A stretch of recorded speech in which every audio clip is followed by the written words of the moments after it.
Today is a special opportunity. We are going to learn more about effective communication and how to develop communication skills in different, let's say, environments. Kristina, could you please introduce yourself and what do you do for business? Yes, hi to everyone. My name is Kristina and I'm coming from Serbia. I'm an educator and certified NLP practitioner and board member in Foundation for Youth. Just a few weeks ago, I quit my day job as a business development, where I was for almost 2 years. And since then, I completely committed myself to helping people grow professionally by developing their skills. Before that, I worked in Ministry of Finance as analyst for capital projects of Republic of Serbia. I worked in event management. I worked in sales for 5 years, etc., etc. This year will be a decade how I started to work. So yeah, It is awesome. it was fun, yeah. So my first question here is like, what blocks communication? What makes communication difficult? That's a really good question.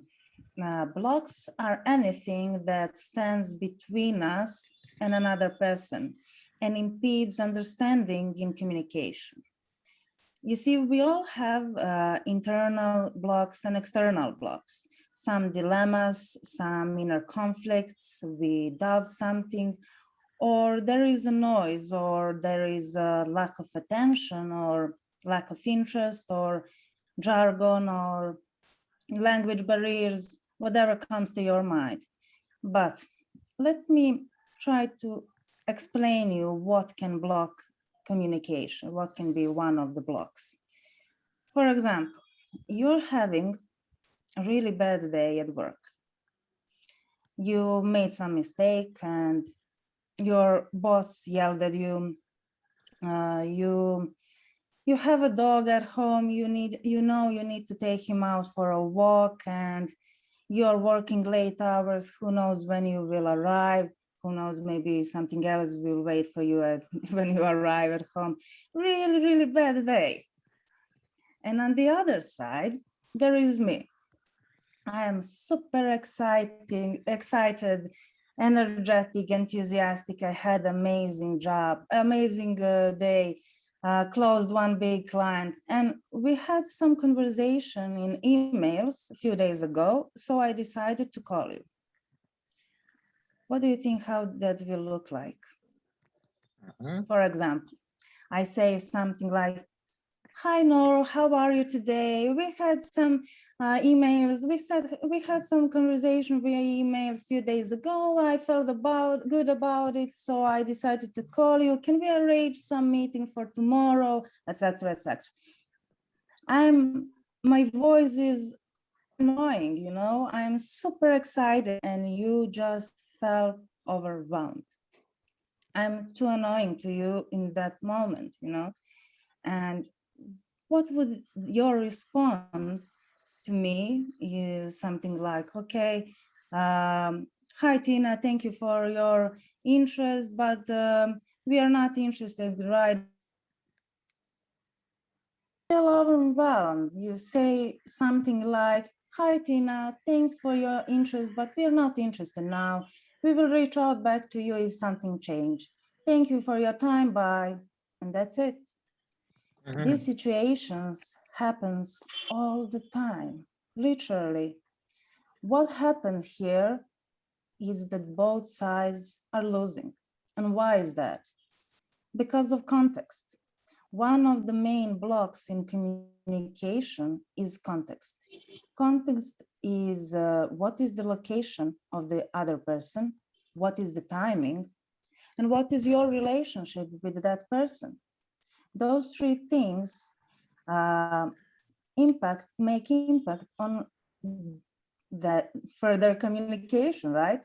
So in that situation, I was really too annoying to you because it was too much of everything in that moment. And probably the next day you will justify your action, find your way to justify your action rather than to call me and apologize, because that's what people do. They they don't want to admit mistakes, and they just put it under the carpet. And me, I will be confused. Why you just cut me off like that? Probably I will think that you're some arrogant jerk and I won't call you ever again. You see, huge misunderstanding. And that's people experience all the time because they don't check. They don't check location, timing, relationship. They don't check how the other person feels in that moment. They just go straight to it. What could happen on some normal occasion is first, before calling, always send an email to check when is the convenient time for your call. Yeah. And Okay. even if you do so, always first ask other person, how are you? But when you ask, wait for that response, and have some common ground, chit chat, talk for a few minutes or moments, just so you can hear and feel how the other person feels in that moment. Does he or she have a bad day, or he or she is upset, angry, annoyed, whatever? You can feel that. And based on your experience from the other person, you will know, is this the right moment to tell what you have to tell? And that comes to another really important thing. Before any conversation, you need to have intention. Ask yourself, what is the intention behind this conversation? Why you want to have this conversation in the first place, right? Because you don't need to talk just for talking. Talk when you have something important to say. So yeah, there are many other blocks in communication for sure, but this is one that is really easy to apply. So my other question here, like, what is the opposite? Like, how to make communication effective? That is really awesome. Effective communication. I think that people think that because we have that ability to talk, we know how to communicate, right? Mm-hmm. And effective communication is actually a process, like anything else. This is a process of exchanging ideas, information between two persons, so they both sides can really understand each other. Effective communicators speak less, not more, but they are really clear and precise with their messages. They listen, they observe, they acknowledge the other side and truly seek for understandings, not just to say what they have to say, right? Also, you can, let's put it this way.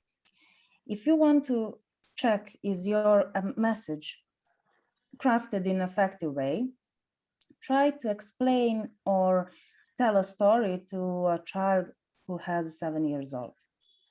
If he or she understands you, you're good. Mm-hmm. You need to have really simple and really clear message so child can understand you. That's the point of effective communication. Without any complex word because you want to sound so smart. No, people won't understand you. Without any double mixed messages, just simple, clear messages, and really listen to the other side. So you really listen to understand, not to respond. So Tina, my question here, like, must, let's say, communication always be pushy? Must it always be difficult? Absolutely not. That's interesting question. If I may ask you, what is a difficult conversation for you? You don't need to answer, but try to remember or imagine some of previous difficult conversation for you and try to notice how you feel. Probably you feel like you don't want to feel that way, right? That's difficult conversation. Difficult conversations are every conversation that we want to avoid or escape. that creates some discomfort inside of us. You know, what makes conversation difficult? People and their avoidance. Simple as that. Because we as a humans don't like conflicts. We are emotional human beings and we try to avoid some mistakes, we try to avoid failure, critiques, and we have that fear of consequences. That's why we avoid difficult conversations.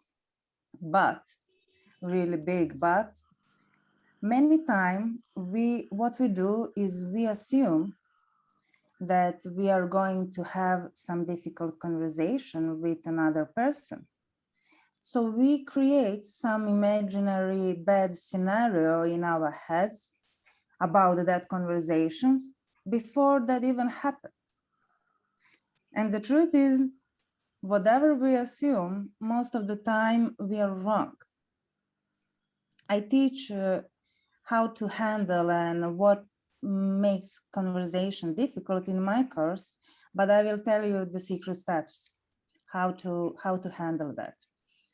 First step is the one that people love the least. You need to take responsibility for your action. But really, doesn't matter, are you avoiding? Doesn't matter, did you make some mistake? Take responsibility for your action. Second thing, you know, you need to have desired goal when you go into difficult conversation. You need to have strong intention behind it. Otherwise, you're so screwed. You will be on an emotional roller coaster and you will end up who knows where. And third thing, you need to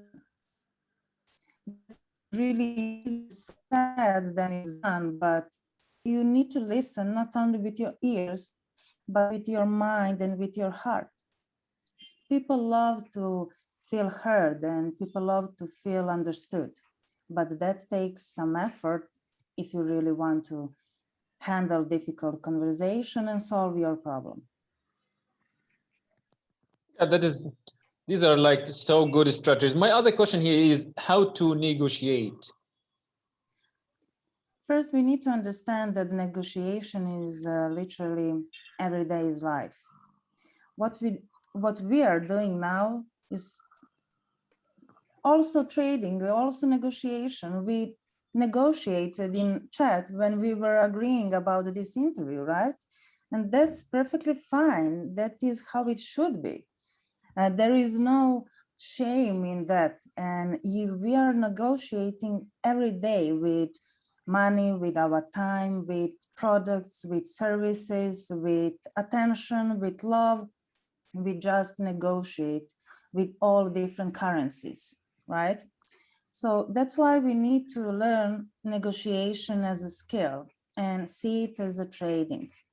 You have different negotiating styles, but the best one is to be collaborative because that one always is interest based and he always tries to understand and to expand the pie, you know. It's not just position based and it's not just I want that and that's it. When you are collaborative, you are truly put some effort to understand the other side and you see, you hear maybe what is not said and you are trying to find new ways and new opportunities to put in your deal so you can expand. And both sides end up really satisfied. So yeah, negotiation is really amazing skill when you see it that way. And it requires empathy. Definitely, to be a good negotiator, you really need to practice empathy as a skill. My question is how to build rapport, like how to build this kind of important or let's say strong relationship with your audience. Rapport, we all do that unconsciously, you know, especially when we are in company with some our close or dear person. Rapport is when we synchronize, you know, For example, if we are sitting and we at the same time we cross the leg, or we take the glass, or saying the same word, that's rapport. And at that moment, we all experience that, like, we are a little bit closer to that person. You do that unconsciously, and you can practice to do that consciously. It's not that hard. What is rapport is establishing compliance. That's matching and mirroring. You're observing and you're listening to the other person, and you try to adjust your body language and your paralanguage so you can match. But rapport is not mimicry. That doesn't mean I watching you and you put your hand like this and I put this immediately, right? No, it's not. It's more subtle, and you need to do that, let's say, smoothly. People can practice building rapport with friends and family at home and try to notice how that results. The point of rapport is to become more likable to the other person and to build trust between the other parties. That's really useful tactic if you go in the meetings with the other person, and subtly you just aligning, harmonizing your body language with the other person, and an unconscious level, the other person will say, he or she is like me, nice, good, and we love people like us. That's normal thing. So yeah, try, practice, and tell me your result. Close enough? So yeah, okay, Tina, my next question is, where does psychology fit into this communication? Like, what can people take from psychology and apply here? Yeah, I just love psychology.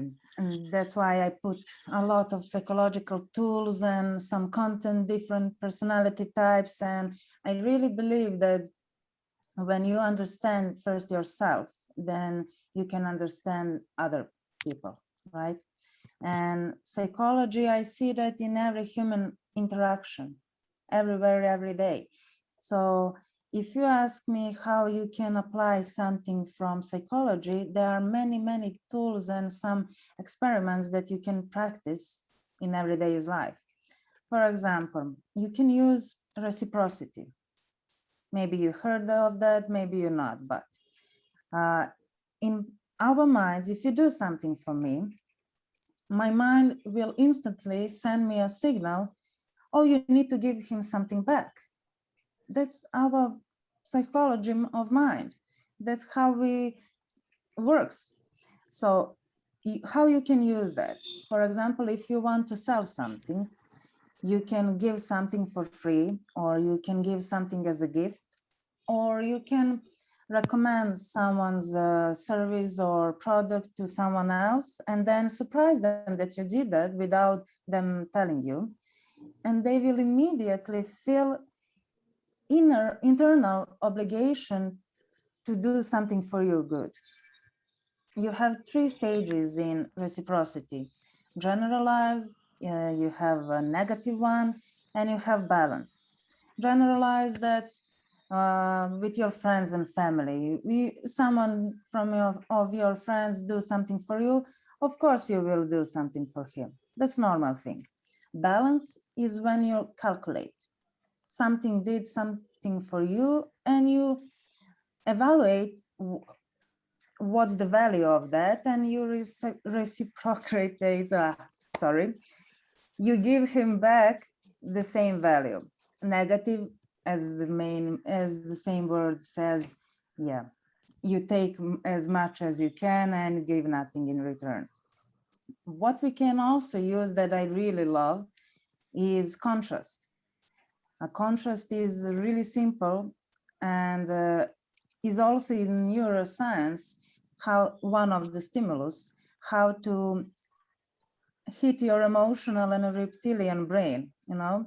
In many ads, or especially for weight loss, you can see contrast in some advertisement. For example, lose your weight in 30 days, you will lose this much, and this is picture before after. The point is you need to make comparison. You need to make that before after effect, now then, with our solution or with our product, without it. You need to compare things, and when you do so, even visual or in your message, you go directly to your emotional brain, and you skip a new brain who wants to rationalize everything, and you hit emotional brain who wants to see this is now, and this is how it will be, and people love to see end result. That is why contrast is really simple and really useful thing. Okay. It has been more than awesome talking to you, Kristina, and gaining these amazing skills and techniques and understanding of how communication really works. Thank you so much for that indeed. Thanks for having me.